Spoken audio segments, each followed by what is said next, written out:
Hello.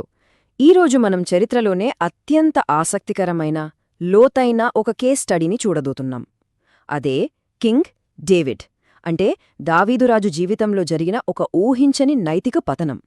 కేవలం ఒకే ఒక్క తప్పు, నియంత్రణ లేని అధికారం ఎంతకి వినాశనానికి దారితీస్తుందో ఈ విశ్లేషణలో మనం చాలా లోతుగా అర్థం చేసుకుందాం. అసలు ఈ కథలోకి వెళ్లే ముందు మనం ఒక ముఖ్యమైన విషయాన్ని గుర్తుచేసుకోవాలి. దావీదు మొదటినుంచి ఇలా లేరు. నిజానికి ఆయన తన జీవితపు తొలి రోజుల్లో అత్యంత అద్భుతమైన, నీతిమంతుడైన సైనిక నాయకుడు.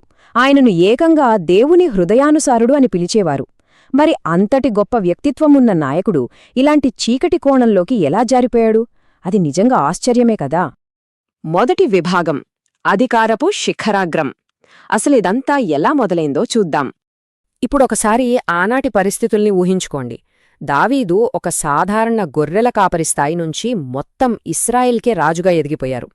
ఒకవైపు ఆయన సైన్యాధిపతి యోవాబు నాయకత్వంలో సైనికులంతా ప్రాణాలకు తెగించి యుద్ధభూమిలో పోరాడుతున్నారు. కాని దావీదెక్కడున్నారు? జెరూసలంలోని తన రాజభవనంలో చాలా సురక్షితంగా, సౌకర్యవంతంగా విశ్రాంతి తీసుకుంటున్నారు.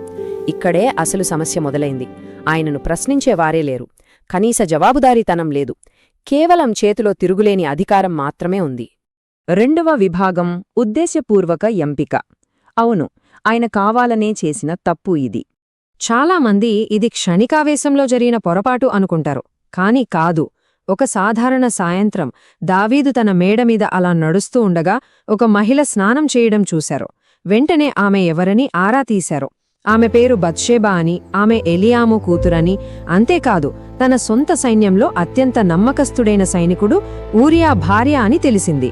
ఇవన్నీ తెలిసిన తర్వాత కూడా తన అధికారాన్ని ఉపయోగించి ఆమెను తన దగ్గరకు తీసుకురమ్మని ఆదేశించారు. ఇది ఖచ్చితంగా ఆయన తీసుకున్న ఉద్దేశపూర్వక నిర్ణయమే. ఆ తర్వాత కొన్ని రోజులకు బత్షెబా నుండి దావీదుకు ఒక చిన్న కాని అత్యంత సంచలనాత్మకమైన సందేశం వచ్చింది. అదేంటంటే, నేను గర్భవతిని. అంతే. అప్పటివరకు ఒక చీకటి గదిలో దాగి ఉన్న రహస్యం ఇప్పుడు దాచిపెట్టలేని ఒక పెద్ద సంక్షోభంగా మారిపోయింది. అసలు కథ ఇక్కడే పెద్ద మలుపు తిరుగుతుంది. మూడవ విభాగం, విఫలమైన ప్రయత్నం. ఆ సంక్షోభాన్ని కప్పిపుచ్చుకోవడానికి దావీదు ఏం చేశాడో తెలుసా? ఒక్కసారి ఆలోచించండి. ఒక రాజు తన రహస్యం బయటపడుతుందని భయపడినప్పుడు ఏం చేస్తాడు? తన కీర్తిని కాపాడుకోవడానికి మానసికంగా ఎంతకైనా తెగిస్తాడు అనడానికి ఈ ఘటనే నిదర్శనం. దావీదు వెంటనే ఒక ప్లాన్ వేశారు. యుద్ధం ఎలా జరుగుతుందని అడగడానికన్నట్లుగా ఉరియాను యుద్ధభూమి నుంచి వెనక్కి పిలిపించారు. ఉరియా ఇంటికి వెళ్లి తన భార్యతో గడిపితే ఆ పుట్టబోయే బిడ్డ ఉరియాదే అని అందర్నీ నమ్మించవచ్చన్నది దావీదు వ్యూహం. కాని ఇక్కడ మనం ఒక ఆశ్చర్యకరమైన వ్యత్యాసాన్ని చూడొచ్చు. ఒకవైపు తప్పు చేసి దాన్ని కప్పిపుచ్చుకోవడానికి తన సొంత సైనికుణ్ణే మత్తులో ముంచడానికి ప్రయత్నిస్తున్న దావీదురాజు. మరోవైపు అపారమైన సమగ్రతతో, విధేయతతో రాజభవన ద్వారం వద్దే పడుకున్న సైనికుడు ఊరియా. ఎంత విచిత్రం కదా. ఒక అగ్రరాజ్యపు రాజులో ఉండాల్సిన నిజాయితీ ఒక సాధారణ సైనికుడిలో కనిపిస్తోంది. అసలు ఊరియా చెప్పిన మాటలు వింటే ఎవరికైనా రోమాలు నిక్కబొడుచుకుంటాయి. దేవుని మందసం, నా తోటి సైనికులు యుద్ధభూమిలో గుడారాల్లో ఉంటే నేను మాత్రం ఇంటికి వెళ్లి నా భార్యతో ఆనందించాలా? నేనలా చెయ్యలేను అని తేల్చి చెప్పాడు. ఊరియాకున్న ఆ అపారమైన గౌరవానికి, దావీదులో పేరుకుపోయిన అవినీతికి మధ్య ఉన్న తేడాను ఈ ఒక్క మాట మన కళ్లకు కట్టినట్లు చూపుతుంది. నాలుగవ విభాగం, ప్రాణాంతకమైన తీవ్రత. ఇక ఈ వ్యవహారం ఎక్కడిదాకా దారితీసిందంటే, తన వ్యూహాలన్నీ విఫలమవడంతో దావీదు ఇక వెనక్కి తగ్గలేని స్థితికి చేరుకున్నారు. ఇక్కడే ఆ వ్యవహారం ఒక ప్రాణాంతకమైన కుట్రగా మారుతుంది. దావీదు తన సైన్యాధిపతి యోవాబుకు ఒక లేఖ రాశారు. ఆశ్చర్యమేమిటంటే, ఆ లేఖను స్వయంగా ఊరియా చేతికే ఇచ్చి పంపారు. ఆ లేఖలో ఏముందో తెలుసా? యుద్ధభూమిలో అత్యంత ప్రమాదకరమైన ముందు వరుసలో ఊరియాను ఉంచి మీరంతా వెనక్కి వచ్చేయండి, వాడు చనిపోవాలి అని. చూసారా, ఒక చిన్న కోరిక కాస్త వ్యభిచారంగా మారి ఇప్పుడు ఏకంగా మోసం నుంచి ఒక హత్యకు దారితీసింది. ఐదవ విభాగం, ముఖాముఖి మరియు పరిణామాలు. తప్పును కప్పిపుచ్చుకున్నామనుకున్నారు కాని ఊరియా మరణవార్త తెలుసుకున్న బత్షెబా శోకిస్తోంది. ఆ తర్వాత దావీదు ఆమెను ప్యాలెస్కి తీసుకొచ్చి తన భార్యగా చేసుకుంటాడు. హమ్మయ్యా, అంతా సెట్ అయిపోయింది, నా రహస్యం ఎప్పటికీ బయటపడదు అని దావీదు అనుకున్నాడు. కాని సరిగ్గా అప్పుడే దేవుడు దావీదు దగ్గరకు నాథాను అనే ప్రవక్తను పంపారు. నాథాను వచ్చి దావీదుకు ఒక చిన్న కథ చెప్పారు. రాజా, 100 కొద్ది గొర్రెలున్న ఒక ధనవంతుడు తన ఇంటికొచ్చిన అతిథికి విందు ఇవ్వడం కోసం తన గొర్రెను కోయకుండా ప్రాణంగా ఒకే ఒక్క గొర్రెపిల్లను పెంచుకుంటున్న ఒక పేదవాడి దగ్గరికెళ్ళి ఆ గొర్రెను లాక్కొని చంపేశాడు అని చెప్పారు. ఇది విన్న వెంటనే దావీదుకు విపరీతమైన కోపమొచ్చేస్తోంది.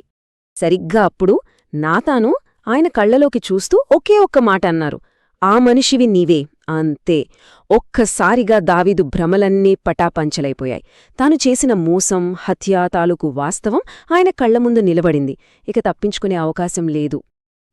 ఆ తర్వాత నాతాను చెప్పిన పరిణామాలు ఎంతటి రాజులకైనా జవాబుదారీతనం తప్పదు అనే సత్యాన్ని మనకు తెలియచేస్తాయి. ఆ తీర్పులేంటంటే, వ్యక్తిగతంగా ఆయన సొంత కుటుంబంలోనే హింస చెలరేగుతుందని, రహస్యంగా చేసిన తప్పులకు బహిరంగంగా అలజడులెదుర్కోవాల్సి వస్తుందని, మరియు తక్షణ పరిణామంగా ఆ సంబంధం వల్ల పుట్టిన బిడ్డ చనిపోతాడని చెప్పేశారు. కానీ ఇక్కడ దావీదు స్పందించిన తీరు నిజంగా ఆశ్చర్యపరుస్తుంది. ఆయన ఎలాంటి సాకులు చెప్పలేదు, కప్పిపుచ్చుకునే ప్రయత్నం చెయ్యలేదు. వెంటనే నేను దేవునికి విరోధముగా పాపం చేశాను అని ఒప్పుకున్నారు. ఆ బిడ్డ ప్రాణాల కోసం 7 రోజులపాటు నేలపై పడుకుని ఉపవాసముండి ప్రార్థించారు. కాని ఆ బిడ్డ చనిపోయిన తర్వాత ఆయన సైలెంట్గా లేచి స్నానం చేసి దేవుణ్ణి ఆరాధించారు. ఇది ఆయనలోని లోతైన పశ్చాత్తాపాన్ని చూపుతుంది. ఉపవాసాలు చేసినా తన తప్పు వల్ల వచ్చిన పరిణామాలను అంగీకరించి తీరాల్సిందే అని ఆయనకు అర్థమైంది. నిజమే, వైఫల్యాల పరిణామాలు శాశ్వతమైనవే. కాని నిజమైన పశ్చాత్తాపం ఉంటే అది ఒక సరికొత్త భవిష్యత్తుకు ఎలా మార్గం చూపుతుందో ఇక్కడ మనం చూడొచ్చు.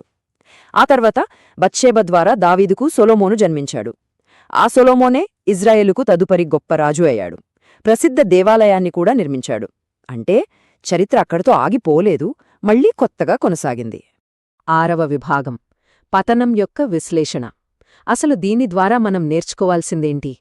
మనం ఇప్పటివరకు చూసిన ఈ కథను ఒక్కసారి విశ్లేషిస్తే ఇది ఎంత లోతైన హ్యూమన్ కేస్ స్టడీనో మనకర్థమవుతుంది. అధికారాన్ని ఎంతలా దుర్వినియోగం చేయవచ్చో చూశాం. కేవలం ఒక చిన్న కోరికగా మొదలై అది చర్యగా మారి ఆపై మోసంగా, చివరికి వినాశనంగా ఎలా రూపాంతరం చెందిందో గమనించాం.